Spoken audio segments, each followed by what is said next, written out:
You're listening to the Health Powered Productivity Podcast by RaderCo. I'm Marcey Rader, keynote speaker, consultant, and your host on high performance. In each bite-sized episode, I'll discuss topics like relentless prioritization, time and attention guardrails that stick, meeting makeovers, remote work, and sustainable habits you'll actually keep. Share this with your team or use it as pre-work before your next meeting. Clear communication is a strategy, and if your slides read like a novel and your camera is pointing up your nose, your message won't land. Today, I'm going to ditch the fluff and build a professional presentation you can deliver next week without becoming a speaker.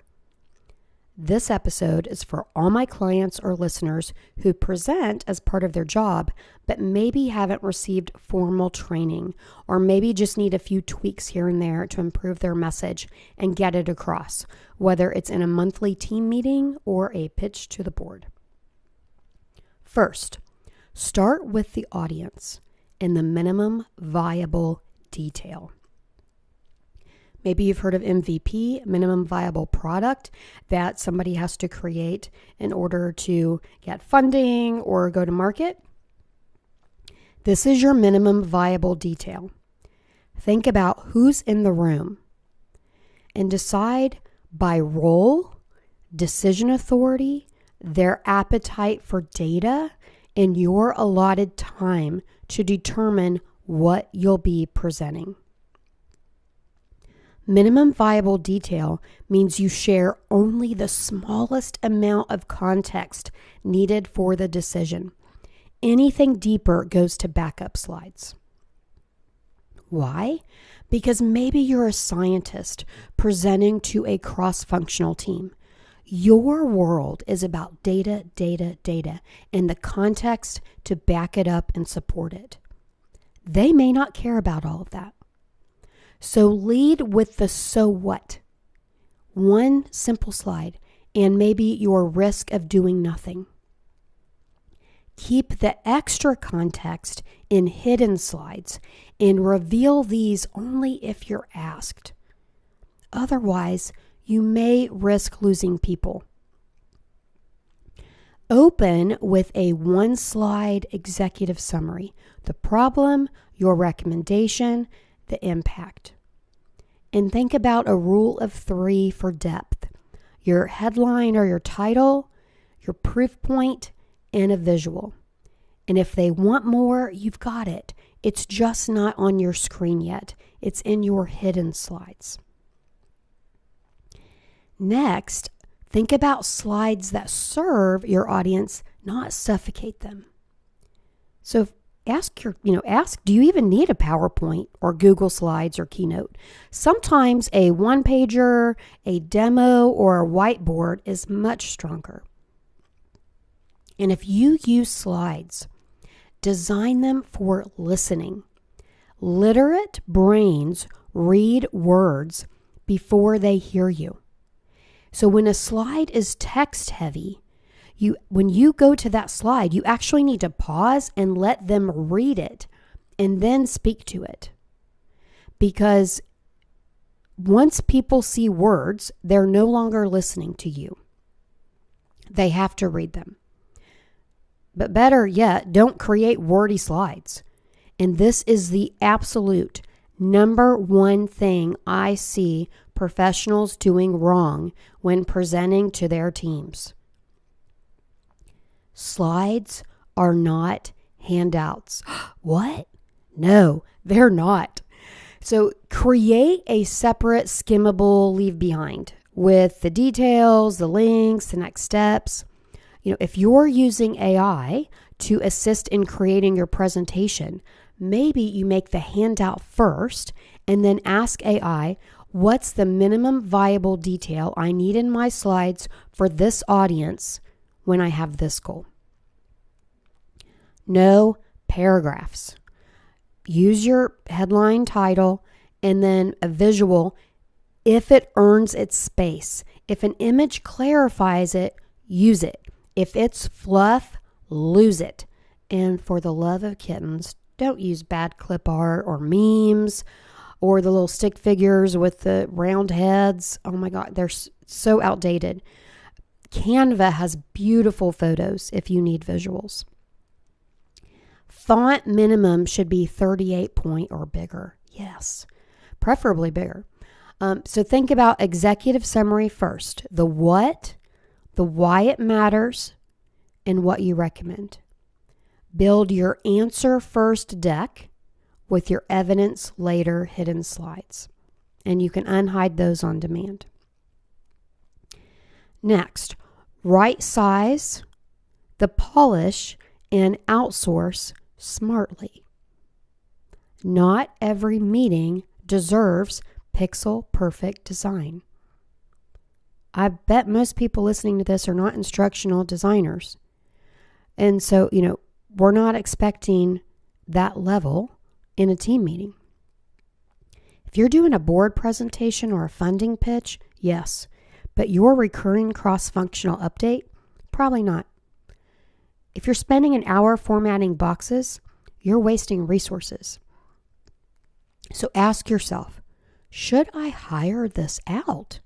If it's not confidential, use a contractor, use someone on Fiverr or the company's instructional designer. One client hired a PowerPoint designer overseas for about $100 per deck that he would create. And he just replaced confidential numbers with random letters. He sent them the information. He later swapped the placeholders back with the real figures, and it saved hours and more than paid for itself compared to his hourly rate. So do the math. Protect your time for thinking, not busy work. Next, virtual delivery on Zoom or Teams without it being cringy. Your eye line that is so important. You want your camera at eye height. You do not want an up the nose angle.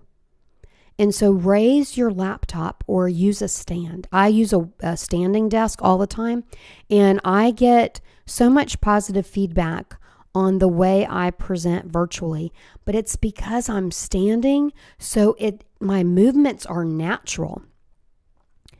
Also, light your face, not your ceiling, not avoid backlighting behind you. The light should be coming from the front, from a window or a ring light. Consider your background. Blur it if you'll have people walking in and out or behind you.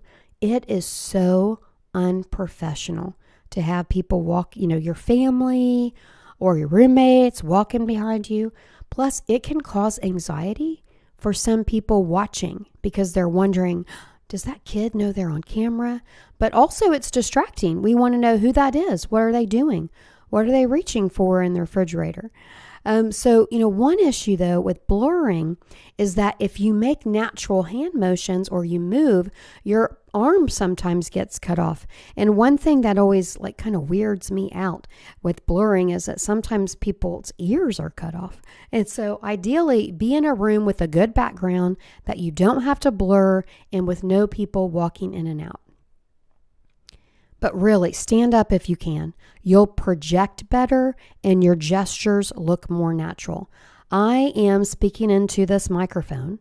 I do this in my right arm right now, just so that even in the recording, it comes out more natural. Think about narrating your gaze if you use multiple monitors.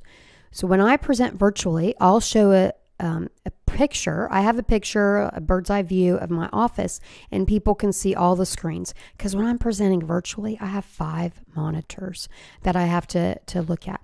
And so I'll tell people when I'm looking here, when my eyes are here, I'm looking at the chat. When I'm looking here, I'm looking at your faces so that I can see your expressions. When I'm looking here, I'm looking at the camera. I'm not seeing anything. Because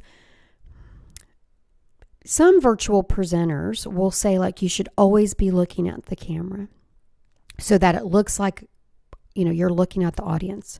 But I actually disagree because I want to see people's faces and I'll be able to say things like, oh, Madison, I see you smiling at that.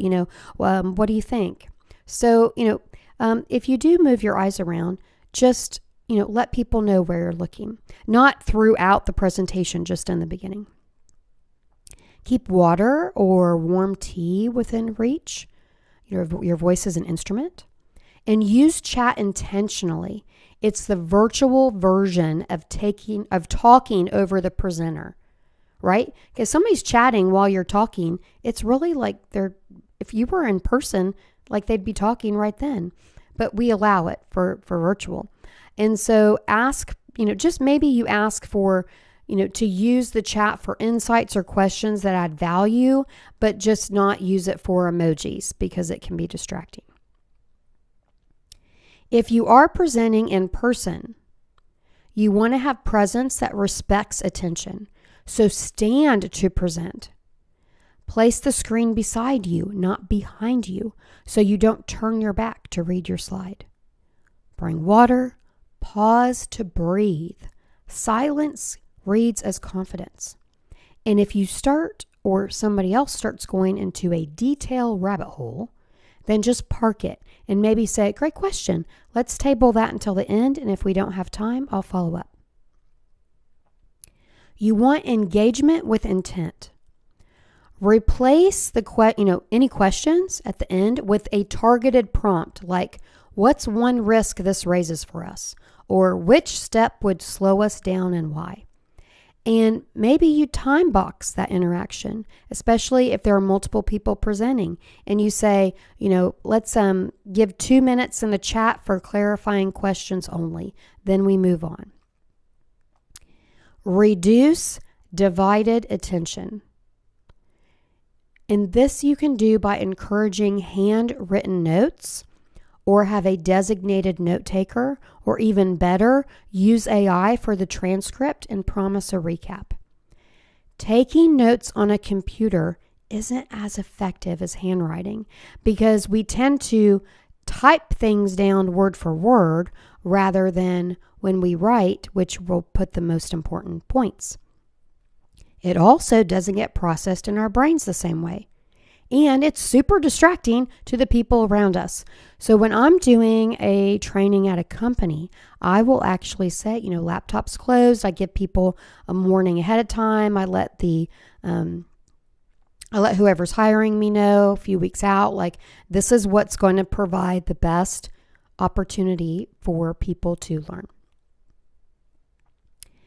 And always close with a decision and ownership. Maybe your recommended option, trade-offs, next steps, the owners of the actions, and deadlines. So here's your rapid-fire tactical takeaways. Audit your slides. Delete your stories, your novels, on your slides. Replace with a short headline title, maybe one visual, and the bullets or the brief statements that you need to use. Only use the words you need to get your point across. Your font should be a 38 minimum. Handout split. Separate your one pager with details, links, next steps. The extra stuff. That's your handout, not your PowerPoint. Think about your audience. Do we have a decision maker? Who are the decision makers? That's who you're presenting to. How much time you have allotted. Their appetite for data, because they may not want as much as you, or maybe they want more. Maybe you're someone in marketing presenting to a group of scientists. They're going to want to see data. And then also think about their risk tolerance. Minimum viable detail. You want the minimum you need on the slides to decide. You want the minimum number of slides to, get your point across, and have your evidence and backup. For a virtual setup, you want your camera at eye level. You want your light coming from the front. Stand up and just let them know in the beginning where your gaze is going. For your engagement guardrails, you want to park those deep dives to later. Unless you have time, then, but just make sure you don't go into somebody else's time. And then right size it. Don't over design routine updates that you're doing once a month, and maybe outsource non-confidential decks when the ROI makes sense. There you have it. Presentation tips to really up your game, even when you aren't a professional speaker.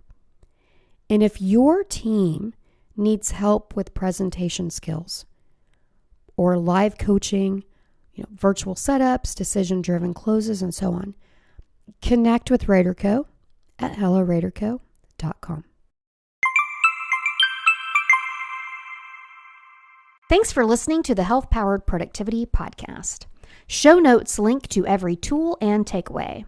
If you got value, subscribe, leave a review, and pass it along to your team. For more bite-sized tools and ways to work with RaderCo, whether through consulting, coaching, or speaking, visit helloraderco.com.